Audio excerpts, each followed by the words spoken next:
नमस्कार, मी प्रशांत कदम. राज्यसभेच्या एका निवडणुकीमध्ये सरकार उलथवण्याची क्षमता असते. राज्यसभेच्या एका निवडणुकीमुळं आघाड्यांमध्ये बिघाडी होऊ शकते. हे महाराष्ट्रानं 2022च्या निवडणुकीच्या वेळी अगदी जवळून पाहिलेलं आहे.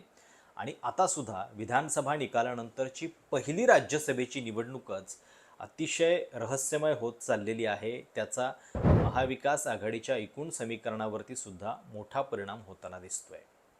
2-3 गोष्टी आहेत त्याच्यामध्ये. महाविकास आघाडीची एक जागा नेमकी कोणाची? शिवसेना, ठाकरे, काँग्रेस, शरद पवार प्रत्येक जण जाहीरपणे या एका जागेवरती दावा करतोय. शरद पवार निवृत्त होत आहेत म्हणून ती आमच्या पक्षाला मिळावी. दुसरीकडे काँग्रेस म्हणते विषय राष्ट्रीय राजकारणाचा आहे, विधान परिषदेच्या बदल्यात राज्यसभा आम्हाला द्या. आणि शिवसेनेचं म्हणणं आहे 20 जागा, सर्वाधिक जागा महाविकास आघाडीमध्ये आमच्या आहेत, संख्याबळानुसार आमचा क्लेम आहे, आम्हाला ती मिळाली पाहिजे. त्यामुळं ही एक जागा नेमकी कोणाला मिळणार याच्याबद्दल बरीच खलबतं जी आहेत ती महाविकास आघाडीमध्ये चालू आहेत. आणि विधानसभा अधिवेशन ज्यावेळी सुरू होते त्याच्या आधी जी महाविकास आघाडीची एकत्रित पत्रकार परिषद होती त्याच्यामध्ये राष्ट्रवादी शरद पवार पक्षाचे नेते उपस्थित नव्हते. केवळ शिवसेना आणि काँग्रेस या दोन पक्षांचे नेते एकत्रित होते. शरद पवार सध्या हॉस्पिटलमध्ये आहेत, त्यांच्या प्रकृतीबद्दलच्या सगळ्या अपडेट्स याच्या बातम्या माध्यमांमध्ये येत आहेत. अशावेळी हा निर्णय महाविकास आघाडीला करावा लागणार आहे. आता ही एक जागा मिळवण्यासाठी या तिघांमध्ये ही अशी रस्सीखेच चालू असतानाच महायुतीच्या गोटामध्ये सुद्धा काही इंटरेस्टिंग घडामोडी घडत आहेत. म्हणजे या 7 जागांमध्ये रामदास आठवलेंचं एक नाव जवळपास फिक्स आहे. त्यामुळं उरलेल्या 6 जागा कोणाच्या असणार? आता थोड्या वेळापूर्वी एक बातमी येते की राष्ट्रवादी अजित पवार यांच्या पक्षानं पार्थ पवारांच्या नावावरती शिक्कामोर्तब केलेला आहे. आणि जर तसं असेल तर पार्थ पवार यांच्या उमेदवारीचा परिणाम हा शरद पवारांच्या उमेदवारीवरती सुद्धा होऊ शकतो. 7 जागा आहेत आणि त्या 7 पैकी 2 जागेवरती एकाच कुटुंबातले उमेदवार वेगवेगळ्या पक्षातनं का असेना पण दोघेही पवार आहेत. आणि ते या यादीमध्ये असणं हे काही लोकशाहीच्या दृष्टीनं बरोबर चित्र नाही आहे. म्हणजे तुम्ही आठवून बघा, ज्यावेळी पार्थ पवार यांच्या लोकसभा निवडणुकीची चर्चा चालू झालेली होती तेव्हा शरद पवारांनी सुद्धा एका घरातून किती किती लोक पाठवायचे याच्याबद्दलचं एक जाहीर विधान केलेलं होतं. आणि अनेकदा तर त्यांनी स्वतः याच्याबद्दल विधानंसुद्धा केलेली होती, विशेषतः पार्थ पवारांच्याबद्दल.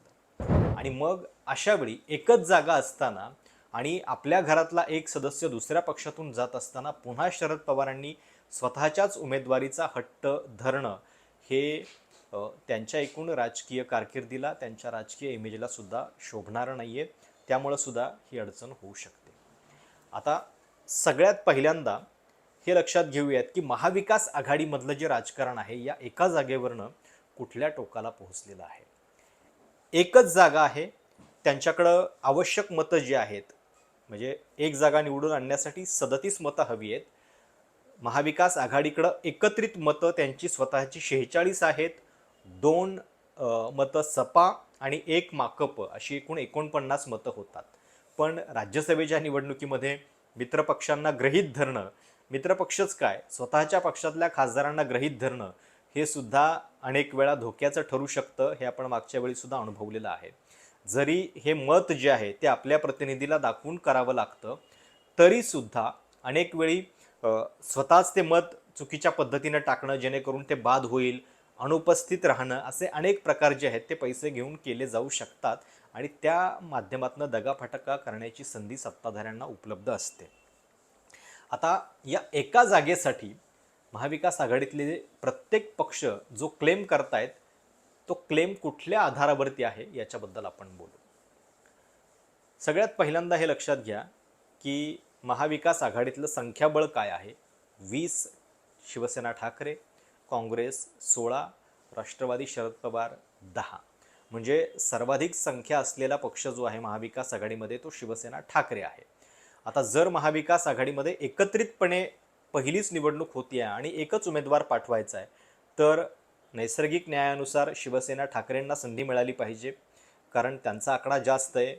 पण होतंय काय की नेमके यावेळी शरद पवार निवृत्त होत आहेत आणि जर त्यांना परत पाठवायचं असेल तर मग त्यांना नाकारून आपण पुढे कसं जायचं, हा सुद्धा प्रश्न शिवसेनेपुढं आहे. म्हणजे तुम्ही बघा, संजय राऊत जाहीरपणे म्हणत होते की शरद पवारांनी सांगितलेलं आहे मला त्यांची वैयक्तिक इच्छा आहे म्हणून राज्यसभेवरती परत जाण्याची. ते स्वतः शरद पवार याच्याबद्दल काहीही बोलले नाही आहेत, पण संजय राऊत याच्याबद्दल बोलत आहेत. आणि दुसरीकडे आदित्य ठाकरेंनी जाहीरपणे हे म्हटलेलं आहे की आमचा त्या जागेवरती क्लेम आहे. कारण मागच्या वेळी, म्हणजे हे सुद्धा इंटरेस्टिंग उदाहरण आहे बघा, मागच्या वेळी जेव्हा महाविकास आघाडी सत्तेमध्ये होती त्यावेळी 2020च्या राज्यसभा निवडणुका या सरकार स्थापनेनंतरच्या पहिल्या निवडणुका होत्या आणि त्या निवडणुकीमध्ये जी एक्स्ट्रा जागा होती ती राष्ट्रवादीला देण्यात आलेली होती, ज्याच्यामुळं शरद पवार आणि फौजिया खान हे 2 उमेदवार राष्ट्रवादीचे निवडून आलेले होते.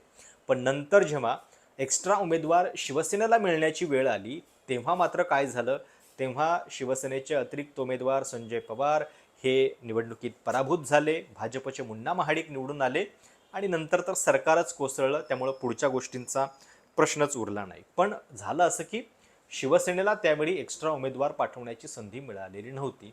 आता शिवसेनेचं म्हणणं आहे की पहिलीच निवडणूक होतीये विधानसभा निकालानंतरची, तर त्या निवडणुकीमध्ये आम्हाला संधी मिळाली पाहिजे. आता याच्यामध्ये काँग्रेसनं सुद्धा क्लेम करायला सुरुवात केली आहे. काँग्रेसचं म्हणणं असं आहे की राज्यसभेच्या ज्या जागा आहेत तिथं राष्ट्रीय राजकारणाचा प्रश्न असतो आणि मोदींच्या विरोधात लढण्यासाठी आमचा उमेदवार द्या, त्याच्या बदल्यात विधान परिषदेची जागा अतिरिक्त तुम्हाला घ्या, उद्धव ठाकरेंनी विधान परिषदेवरती जावं.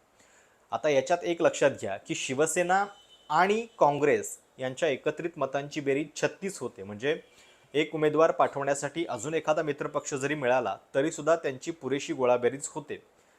पण तरीसुद्धा म्हणजे याच्यामध्ये अँगल हा होतोय की शरद पवारांचं ज्यावेळी नाव समोर येतं, अर्थात 85व्या वर्षी शरद पवारांनी स्वतः राज्यसभेवर जाण्याचा आग्रह धरावा का, राजकारणातून निवृत्त होण्याचे संकेत त्यांनी याच्या आधी सुद्धा दिलेले आहेत आणि प्रत्येक वेळी जाहीर करून पुन्हा स्वतःच्या उमेदवारीचा आग्रह करणं. अर्थात काही परिस्थिती याही अंगानं बदललेली आहे की जर शरद पवार सक्रिय राजकारणात नसतील तर त्यांच्या पक्षाच्या नेतृत्वावरती, पक्षाच्या पुढच्या वाटचालीवरती सुद्धा याचा फार मोठा परिणाम होणार आहे. एकतर अजितदादांचं निधन झालं आहे, दुसरीकडे शरद पवारसुद्धा जर ॲक्टिव्ह पॉलिटिक्समध्ये नसतील तर मग पक्ष नेमका पुढे कोण चालवणार याच्याबद्दलचा संभ्रम हा नेत्यांच्यामध्ये, कार्यकर्त्यांच्यामध्ये निर्माण होऊ शकतो. कदाचित ती परिस्थिती टाळण्यासाठी सुद्धा शरद पवार यावेळी पुन्हा जर स्वतःची उमेदवारी पक्की होत असेल तर ती इच्छा दर्शवत असावेत. सोबत जागा कमी असताना सुद्धा केवळ आपल्यामुळं पक्षाचा एक खासदार वाढतोय, एक क्लेम आपला तयार होतोय, तर कुठलाही राजकीय पक्ष जो आहे तो ती संधी सोडणार नाही आणि त्याही अर्थानं कदाचित या सगळ्या गोष्टी चालू आहेत. पण मुद्दा हा आहे की एकीकडे राष्ट्रवादीच्या विलिनीकरणाची चर्चा चालू आहे, त्याच्याबद्दलची विधानं आता जाहीर करून झालेली आहेत. विलिनीकरण होणार होतं, त्याच्याबद्दलच्या बैठका झालेल्या होत्या. म्हणजे एक प्रकारे तुमचा ओघ जो आहे तो भाजपच्या सोबत, NDA सोबत जाण्याच्या दिशेनं सुरू होता. मग असं असताना तुम्हाला राज्यसभेसाठी मात्र महाविकास आघाडीच्या मतांची गरज, म्हणजे त्यांच्या आमदारांच्या मतावरती तुम्ही राज्यसभा मिळवणार आणि नंतर मग भाजपसोबत जायची गोष्ट करणार, हे सुद्धा न्याय्य नाही आहे.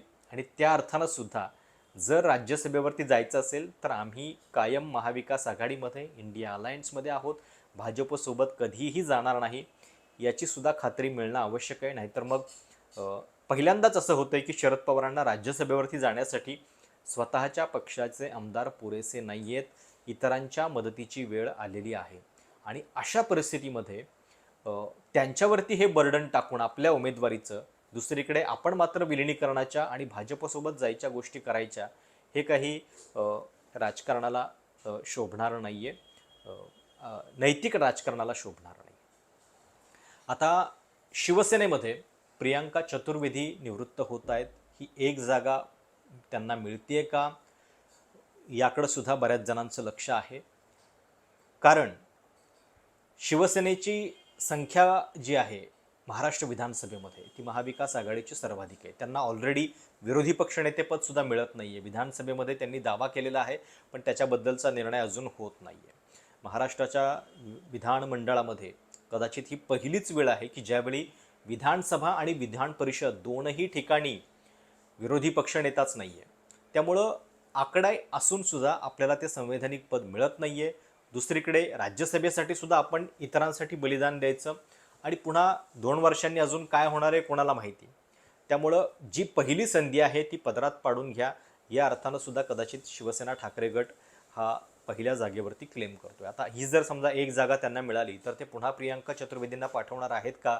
कारण अमराठी आहेत त्या आणि इतक्या कठीण परिस्थितीमध्ये पुन्हा अमराठीच व्यक्ती पाठवायची की ज्या ठिकाणी आपला पक्ष वाढवणं आवश्यक आहे त्या ठिकाणच्या एखाद्या नेतृत्वाला संधी द्यायची, हा सुद्धा शिवसेना ठाकरेंच्या समोरचा एक प्रश्न असणारच आहे. काँग्रेसचं म्हणणं असं आहे की विधान परिषदेच्या 9 जागांसाठी मे महिन्यामध्ये निवडणुका होणार आहेत, तर त्यावेळी उद्धव ठाकरेंची कारकीर्द संपते आहे, तर त्यावेळी आम्ही तुम्हाला मदत करू, तुम्ही आत्ता राज्यसभेसाठी आम्हाला मदत करा. काँग्रेस आणि शिवसेनेच्या जागांमध्ये 4चाच फरक आहे.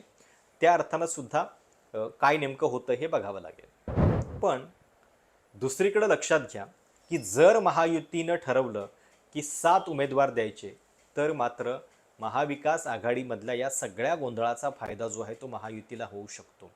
शरद पवार उमेदवार असतील तर कदाचित उमेदवार महायुती देणार नाही, पण शरद पवार उमेदवार नसतील तर ही निवडणूकसुद्धा होऊ शकते आणि जर ती झाली तर मग एकमेव जागासुद्धा शिवसेनेला टिकवता येईल का किंवा महाविकास आघाडीला टिकवता येईल का, ठाकरेंना टिकवता येईल का, हा याच्यातला एक मोठा प्रश्न आहे. दुसरीकडे शरद पवार ज्यावेळी आत्ता हॉस्पिटलमध्ये आहेत, त्यांच्या प्रकृतीबद्दलच्या बातम्या माध्यमांमध्ये येत आहेत, 85 वय आहे, अशा वेळी त्यांनी राज्यसभेच्या या जागेवरती जाणं म्हणजे खरोखर त्यांच्या उमेदवारीचा आता तशा दृष्टीनं काय नेमका फायदा होणार आहे याच्याबद्दलचा सुद्धा विचार करावा लागणार आहे. आता महायुतीमध्ये सुद्धा याच्यावरनं एक वेगळं राजकारण होऊ शकतं. महायुतीमध्ये आता 7 पैकी 2 नावं तर फिक्स आहेत असं म्हणायला हरकत नाही आहे. रामदास आठवलेंचं एक नाव जवळपास निश्चित आहे. पार्थ पवारांचं नाव ज्या पद्धतीच्या बातम्या येत आहेत त्या अनुषंगानं निश्चित दिसतंय. आता इथं हे पण लक्षात घ्या की ही राज्यसभा जी आहे ती सुनेत्रा पवारांच्या राजीनाम्यामुळे रिक्त झालेली राज्यसभा नाही आहे. सुनेत्रा पवारांचा राजीनामा अजून व्हायचा आहे, कारण एकाच जागेसाठी निवडणूक झाली तर ती महायुतीसाठी जास्त फायद्याची आहे. 8 जागांसाठी निवडणूक करून उगीच महाविकास आघाडीचा फायदा करून देण्याची त्यांची बिलकुलही इच्छा नाही आहे. त्यामुळं सुद्धा त्यांनी अजून राजीनामा दिलेला नाही आहे. सोबत सुनेत्रा पवारांच्या राजीनाम्यामुळे जी टर्म होणार ती 6 वर्षांची पूर्ण नसणार. ही आत्ताची टर्म जी आहे ती पूर्णपणे 6 वर्षांची आहे. आत्ताच अजितदादांच्या निधनामुळे जे सहानुभूतीचं वातावरण आहे त्यात पार्थ पवारांना खारगे समितीनं क्लीन चिट दिलेली आहे. याच सहानुभूतीचा फायदा घेऊन कदाचित राज्यसभेचा त्यांचा वरती त्यांना पाठवायचं निश्चित होऊ शकतं. पण हे किती वाईट आहे बघा की ज्या पार्थ पवारांना अजित पवारांच्या हयातीमध्ये सुद्धा त्यांनी नंतर फारसं राजकारणामध्ये सक्रिय ठेवलेलं नव्हतं, ते सुद्धा जय पवारांचं नाव घेत होते, ते पार्थ पवार आता राज्यसभेवरती जात असतील तर आपण या सगळ्या गोष्टी ज्या आहेत त्यानंतर किती सहजपणे विसरून जातो.